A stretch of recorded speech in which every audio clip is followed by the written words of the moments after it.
We're located in Colorado, and a lot of our renters who take out our RVs often are trying to book them in the winter and head up to see the beautiful scenery in really cold temperatures. And so this video is a quick tutorial on some things to think about when you're out camping in sub-freezing temperatures. First and foremost is our coaches are designed to handle the elements, but conditions can get so cold, or if instructions aren't completely followed, damage can happen to the RV, and we can't really control those conditions when they're out with the renters. So we're trying to equip you as best we can with ways that you can protect the RV and create the most enjoyable trip for yourselves while you guys are out. The first thing that we would make sure is very important is that the coach always has a sufficient amount of electricity and propane so that all the systems can function correctly. The furnace, the hot water system, and other things that preserve the plumbing and keep the coach comfortable in cold conditions require those things in sufficient capacity. So make sure you've thought ahead and you know where you're going to be refilling your propane, and that you're going to have access to either the onboard generator for electricity or campground that has 30-watt capability. Inside the coach, all of our coaches are equipped with tank heaters. So these switches right here have mats that are under both your gray and your black waste tanks, as well as your freshwater tank.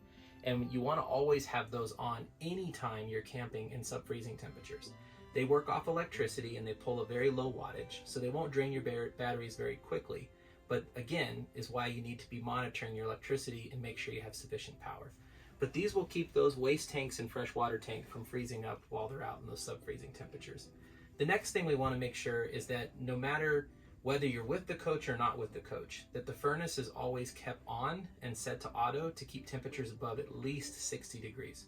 We find in the Rockies here that most people like to keep them above 70, but 60 at a minimum, so that you're preserving all the plumbing inside the coach from freezing up. Beyond that, we also recommend keeping your hot water system on constantly. That will make sure that the tank, who is exposed to inside and outside climates, is not being impacted negatively and freezing up the water system. So make sure your hot water system is turned on, constantly powered with propane electricity, and keeping the water flowing warm. There's two other steps you can do that are external to the coach. One is we equip all of our coaches with electrical heated hoses.